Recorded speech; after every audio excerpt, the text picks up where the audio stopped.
മഹാൻ ഭാരതം എന്റെ സ്വർണപക്ഷി.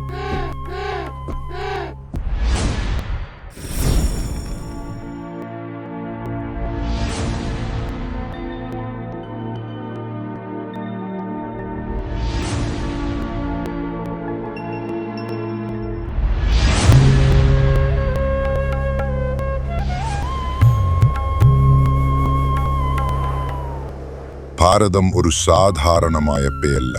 ഇത് നമ്മുടെ പൗരാണികമായ തിരിച്ചറിയലിന്റെ, സംസ്കാരത്തിന്റെ, ജ്ഞാനത്തിന്റെ പ്രതീകമാണ്. ഭാരതം. ഭ എന്നാണ് പ്രകാശം, ജ്ഞാനം, ചൈതന്യം. രഥ് എന്നാണ് ലീനത, സമർപ്പിതത്വം. അതായത് ഭാരതം അർത്ഥമാക്കുന്നത് ജ്ഞാനത്തിലും പ്രകാശത്തിലും ലീനമായ ഭൂമി. വേദങ്ങളാണ് ഈ ദിവ്യജ്ഞാനത്തിന്റെ മൂലസ്രോതസ്സുകൾ. ഇവയാണ് ഈ ഭൂമിയെ ഭാരതമാക്കി മാറ്റിയത്.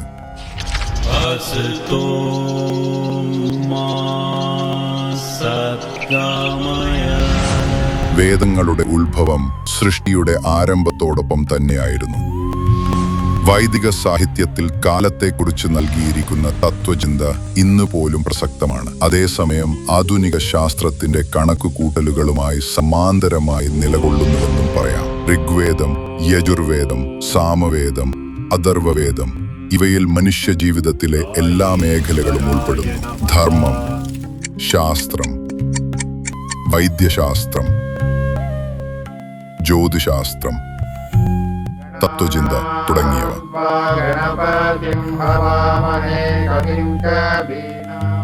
ഇതിനുശേഷം ഋഷിമാർ രചിച്ച സംഹിതകൾ, വേദാന്തം, പുരാണങ്ങൾ, സ്മൃതികൾ മുതലായ വൈദിക സാഹിത്യങ്ങൾ വേദങ്ങളിലെ ഗൂഢാർത്ഥങ്ങളെ കൂടുതൽ വിശദമായി, ലളിതമായി വിശദീകരിക്കാൻ ഉദ്ദേശിച്ചവയാണ്. ഇവ മതഗ്രന്ഥങ്ങളല്ല, ജീവനും പ്രകൃതിയും ശാസ്ത്രവും സമൂഹവും ആത്മീയതയും അടങ്ങിയുള്ള അപാരമായ അറിവിന്റെ സ്രോതസ്സുകളാണ്. ഇതെല്ലാം ഭാരതത്തിലെ ഗുരുകുലങ്ങളിൽ പഠിപ്പിച്ചിരുന്നു. ഗുരുവിന്റെയും ശിഷ്യന്റെയും ഇടയിൽ ആത്മീയ ബന്ധമുണ്ടായിരുന്നതിനാൽ വിദ്യാഭ്യാസം ആത്മീയവും അർത്ഥവത്തുമായിരുന്നു. വിദ്യയുടെ ഉദ്ദേശ്യം ചരിത്ര നിർമ്മാണം, ജ്ഞാനപ്രാപ്തി, സമൂഹ സേവനം എന്നിവയാണ് ലക്ഷ്യം. വിദ്യാഭ്യാസം പൂർണ്ണമായും സൗജന്യമായിരുന്നു എന്നതായിരുന്നു. യൂറോപ്പ് അന്ധകാരത്തിലായിരുന്ന സമയം ഭാരതത്തിൽ നളന്ദ, തക്ഷശില,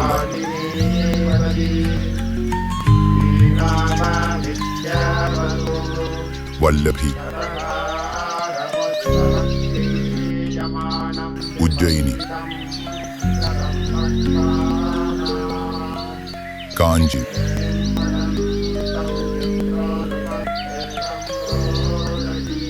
വിക്രമശില എന്നിവ പോലുള്ള ലോകപ്രശസ്തമായ വിദ്യാലയങ്ങൾ ജ്ഞാനത്തിന്റെ പ്രകാശം പരത്തുകയായിരുന്നു.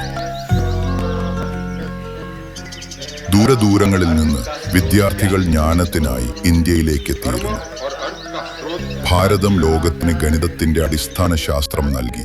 ശൂന്യത്തെ ലഭ്യമാക്കിയതും ആര്യഭട്ടൻ ജ്യോതിശാസ്ത്രത്തിൽ വിപ്ലവം സൃഷ്ടിച്ചതും അതിന്റെ ഭാഗമാണ്. ഭാസ്കരാചാര്യൻ സമയത്തെ അളക്കാനുള്ള വിദ്യ വികസിപ്പിച്ചു. ചരകനും സുശ്രുതനും നൂതന വൈദ്യശാസ്ത്രത്തിനു മുമ്പേ അത്ഭുതങ്ങൾ സൃഷ്ടിച്ചു. ഈ ഭൂപ്രദേശത്തിലായിരുന്നു നൃത്തം, സംഗീതം, ചിത്രകല, ശില്പകല എന്നിവ തന്റെ ഉന്നത അവസ്ഥയിലുണ്ടായിരുന്നത്. അജന്തയും എല്ലോറയും കൊണാർക്ക് സൂര്യമന്ദിരവും ഖജുരാഹോയിലെ ക്ഷേത്രങ്ങളും ഭാരതത്തിലെ കലാസാംസ്കാരിക ഉന്നതിയുടെ തെളിവുകളാണ്. അതുകൊണ്ടാണ് ഭാരതത്തെ വേദഭൂമി, ഋഷിഭൂമി, ജ്ഞാനജനനി എന്നൊക്കെ വിളിച്ചിരുന്നത്. പ്രതിസന്ധിയിലോ യാഗശാലകളിൽ അഗ്നി ജ്വലിച്ചപ്പോഴോ വേദങ്ങൾ മുഴങ്ങുമ്പോഴോ ഈ ദേശം ലോകത്തേക്ക് സത്യത്തിന്റെ, അഹിംസയുടെ, ധർമ്മത്തിന്റെ, വിശ്വബന്ധുത്വത്തിന്റെ സന്ദേശം നൽകി. ഭാരതം ചൈതന്യമാണ്. അത് അനാദികാലം മുതൽ വേദങ്ങളിൽ ജീവിക്കുന്നു. ഇതാണ് ഭാരതത്തിന്റെ ആത്മാവ്.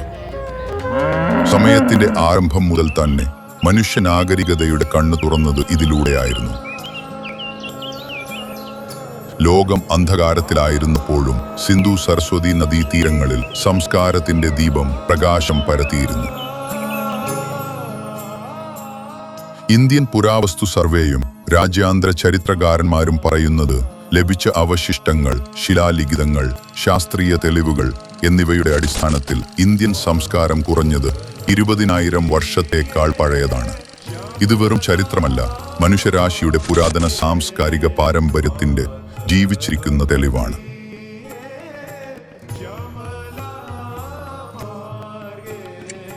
ഋഗ്വേദം, യജുർവേദം, അഥർവവേദം, ബ്രാഹ്മണ ഗ്രന്ഥങ്ങൾ എന്നിവയിൽ കാലത്തിന്റെ ശാസ്ത്രീയ നിർവചനം നൂതന ശാസ്ത്രത്തെക്കാളും മുന്നിലാണ്. ദിവസം, മാസം, വർഷം മാത്രമല്ല, യുഗങ്ങളും കൽപ്പങ്ങളും വരെ കണക്കാക്കുന്നത് അസാധാരണമായ ശാസ്ത്രീയതയോടെയാണ്. കൽപ്പം, മഹായുഗം, മന്വന്തരം ഇവ മതപരമായ കഥകളല്ല, ബ്രഹ്മാണ്ഡത്തിന്റെ സമയചക്രത്തിന്റെ ശാസ്ത്രീയ വിവരങ്ങളാണ്.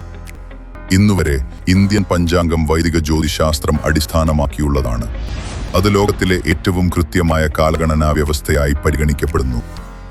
ഇതെല്ലാം അടിസ്ഥാനമാക്കി ഭാരതത്തിന്റെ ചരിത്രം 5000 അല്ലെങ്കിൽ 10,000 വർഷങ്ങളിൽ ഒതുങ്ങുന്നില്ല, മറിച്ച് ലക്ഷക്കണക്കിന് വർഷങ്ങളായുള്ള സാംസ്കാരിക ശാസ്ത്രീയ പുരോഗതിയുടെ പ്രവാഹം കാണിക്കുന്നു.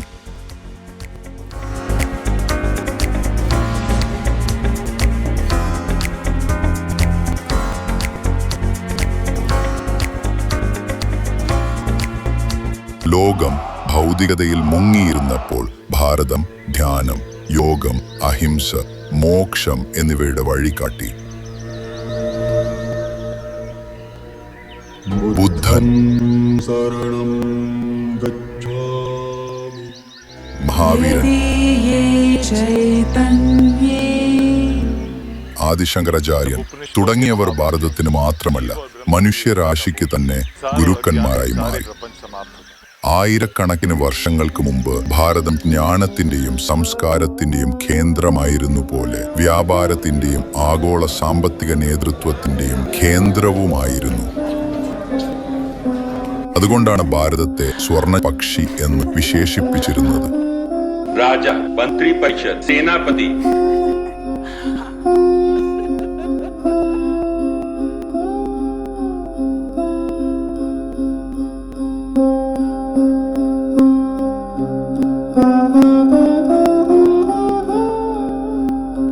കാരണം ഈ സമയം ഭാരതം വളരെ സമ്പന്നമായിരുന്നു. സ്വർണം, വെള്ളി, വിലയേറിയ രത്നങ്ങൾ, മസാലകൾ, വസ്ത്രങ്ങൾ, കരകൗശല വസ്തുക്കൾ, പട്ടുവസ്ത്രങ്ങൾ, ഗ്ലാസ്, ലോഹം, കപ്പൽ നിർമ്മാണം, ഔഷധങ്ങൾ, സുഗന്ധ തൈലങ്ങൾ തുടങ്ങിയവ ഉൽപ്പാദിപ്പിച്ചിരുന്നു.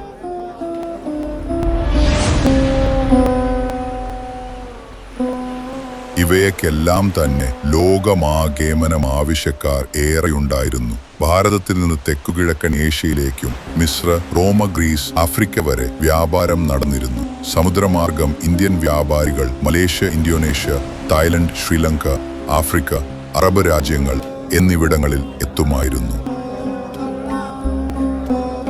അതുപോലെ ഭൂമാർഗത്തിൽ സിൽക്ക് റൂട്ടിലൂടെയും മറ്റു വ്യാപാര പാതകളിലൂടെയും പാശ്ചാത്യ രാജ്യങ്ങളിലേക്ക് ഭാരതീയ വസ്ത്രങ്ങളും മസാലകളും വിലയേറിയ വസ്തുക്കളും എത്തിച്ചിരുന്നു. ചരിത്രകാരന്മാരുടെ അഭിപ്രായത്തിൽ പ്രാചീന ഭാരതം ലോകത്തിലെ ഏറ്റവും വലിയ സമ്പദ് വ്യവസ്ഥയായിരുന്നു. ആദ്യ ശതാബ്ദം മുതൽ 17ാം ശതാബ്ദം വരെ ലോക GDP-യിൽ ഭാരതത്തിന് 35% പങ്ക് ഉണ്ടായിരുന്നു. ആ കാലത്ത് ഇന്ത്യ ലോകത്തിലെ ഏറ്റവും വലിയ ഉൽപാദന കേന്ദ്രമായിരുന്നു. മൽമൽ വസ്ത്രങ്ങൾ, പട്ടുവസ്ത്രങ്ങൾ, മസാലകൾ, ലോഹശില്പങ്ങൾ എന്നിവ ലോകമെമ്പാടും പ്രശസ്തമായിരുന്നു.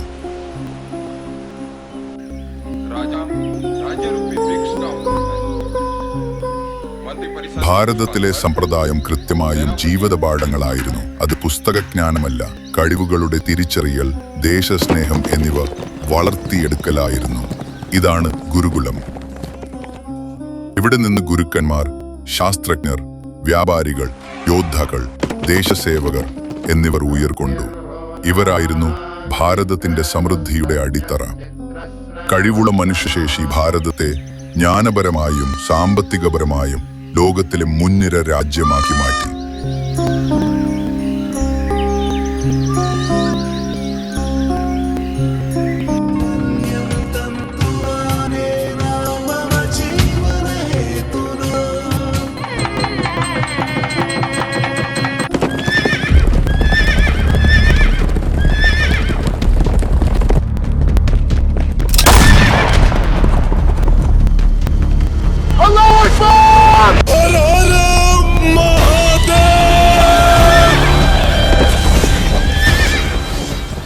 ഇസ്ലാമിക ആക്രമണങ്ങൾ ഭാരതത്തിന്റെ പുരാതന ഭാവിയും സംസ്കാരവും തകർത്തു.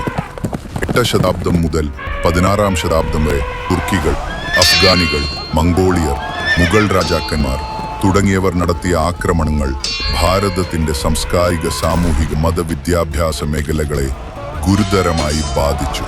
എങ്കിലും നമ്മുടെ പൂർവികരുടെ വീരതയും ബലിദാനവും സനാതന ധർമ്മത്തിന്റെ രക്ഷ ചെയ്തു. അങ്ങനെ ഭാരതത്തിന്റെ സനാതന സംസ്കാരം അതിന്റെ അസ്തിത്വം നിലനിർത്തി. നിരവധി വെല്ലുവിളികൾക്കു മധ്യേ ഭാരതം വീണ്ടും ഉണർന്നു.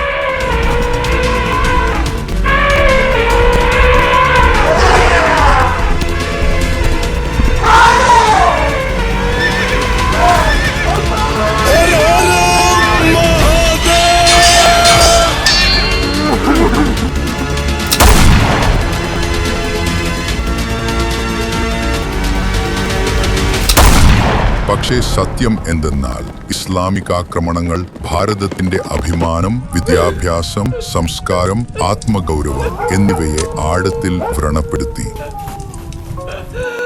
കണക്കുകൾ പ്രകാരം മുഗൾ ഭരണകാലത്ത് ഏകദേശം 2 കോടി ഹിന്ദുക്കൾ കൊല്ലപ്പെട്ടു. അതുപോലെ ലക്ഷക്കണക്കിന് സ്ത്രീകളെയും കുട്ടികളെയും യുവാക്കളെയും അടിമകളാക്കി വിദേശ രാജ്യങ്ങളിലേക്ക് വിറ്റു.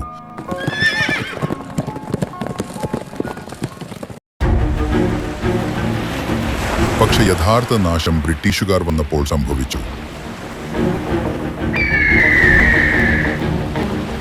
മെക്കാളയുടെ വിദ്യാഭ്യാസ നയം ഗുരുകുലങ്ങളെ തകർത്തു. Shut down all the gurukuls. പ്രാദേശിക വ്യവസായങ്ങൾ നശിപ്പിച്ചു.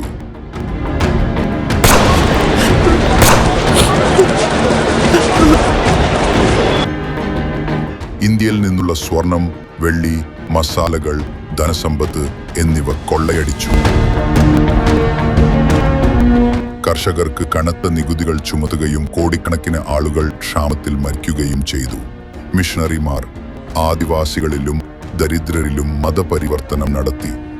1770 മുതൽ 1947 വരെ ബ്രിട്ടീഷ് ഭരണകാലത്ത് ഏകദേശം 3.5 കോടി ഇന്ത്യക്കാരെ കൃത്യമായി തീരുമാനിപ്പിച്ചുറപ്പിച്ച് നരഹത്യ ചെയ്തു.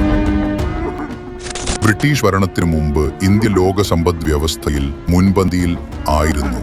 എന്നാൽ പിന്നീട് നിക്ഷേപക ശോഷണം, കടുത്ത നികുതികൾ, സ്വദേശി വ്യവസായങ്ങളുടെ നാശം, ധനത്തിന്റെ കൊള്ള ഇവയെല്ലാം ഭാരതത്തിന്റെ സമ്പദ് വ്യവസ്ഥയെ തകർത്തു.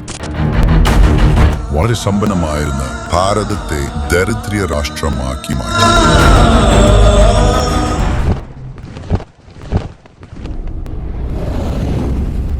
പക്ഷെ ഇന്നത്തെ ഇന്ത്യ ഉണരുകയാണ്. തന്റെ നഷ്ടപ്പെട്ട പാരമ്പര്യം വീണ്ടെടുക്കുകയാണ്. राज्य सरकारें विकास के केंद्र में आ रही है और मैं इसको अच्छी निशानी मानता हूँ. भारत आगे ले जाना है तो राज्यों को आगे ले जाकर यही होने वाला है. ഇതൊരു പുത്തൻ ഇന്ത്യയാണ്. ഭൂതകാലത്തിന്റെ സ്മരണകളിൽ മാത്രമല്ല, ഇന്നത്തെ ശക്തിയിലും ഭാവിയിലെ സ്വപ്നങ്ങളിലേക്കും അത് വ്യാപരിക്കപ്പെട്ടിരിക്കുന്നു. ഒരിക്കൽ കൊള്ളയടിച്ച് അടിമത്വത്തിലാക്കിയ ഭാരതം ഇപ്പോൾ ലോകത്തെ ഏകീകൃതമാക്കി പുതിയ ആവിഷ്കാരങ്ങളിലൂടെ മുന്നേറുന്ന കാഴ്ചയാണ് നാം ഇന്ന് കാണുന്നത്. ചന്ദ്രനിൽ ദേശീയ പതാക നാട്ടിയ India, digital India, startup India പോലുള്ള പദ്ധതികളിലൂടെ ലോകത്തിന് പ്രചോദനമാകുന്നു. इसका मार्ग एक ही है. ഇന്ത്യയുടെ വഴികാട്ടി Atmanirbhar Bharat. AI, space technology, biotech, പ്രതിരോധം, ആരോഗ്യം ഈ മേഖലകളിൽ ഇന്ത്യ വേഗത്തിൽ മുന്നേറുന്നു. ഇന്ന് ഇന്ത്യ ലോകത്തിലെ 4ാമത്തെ വലിയ സമ്പദ് വ്യവസ്ഥ കൂടിയാണ്. മേക്ക് ഇൻ ഇന്ത്യ വഴി ആഗോള ഉൽപാദന കേന്ദ്രമാകുകയും ചെയ്യുന്നു. ലോകത്തിലെ ഏറ്റവും വലിയ ജനാധിപത്യ രാജ്യമെന്ന നിലയിൽ ഇന്ത്യ ശാന്തിയുടെയും സഹകരണത്തിന്റെയും വികസനത്തിന്റെയും സന്ദേശം നൽകുന്നു. ഇന്ത്യ ഇനിയൊരു മാർക്കറ്റല്ല, ഇതൊരു ആശയം, ലോകത്തെ ബന്ധിപ്പിക്കുന്നതും പ്രചോദിപ്പിക്കുന്നതുമായ ആശയം.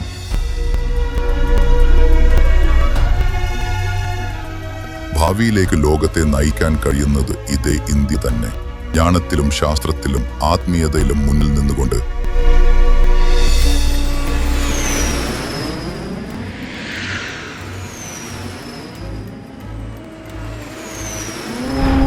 शांति शांति शांति.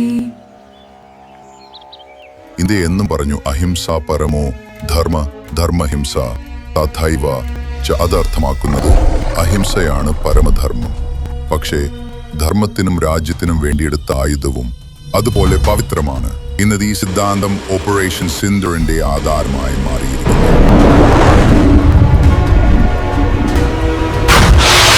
റാഫേൽ വിമാനങ്ങളുടെ ഗർജനം, ഇന്ത്യയുടെ മുന്നറിയിപ്പ്. ഭാരതം സമാധാനം ആഗ്രഹിക്കുന്നു, പക്ഷേ ഭീതിജനകമായ ഒരു രാഷ്ട്രമല്ല. ആവശ്യം വന്നാൽ ഓരോ അതിരും സിന്ദരം പോലെ ചുവന്നേക്കും.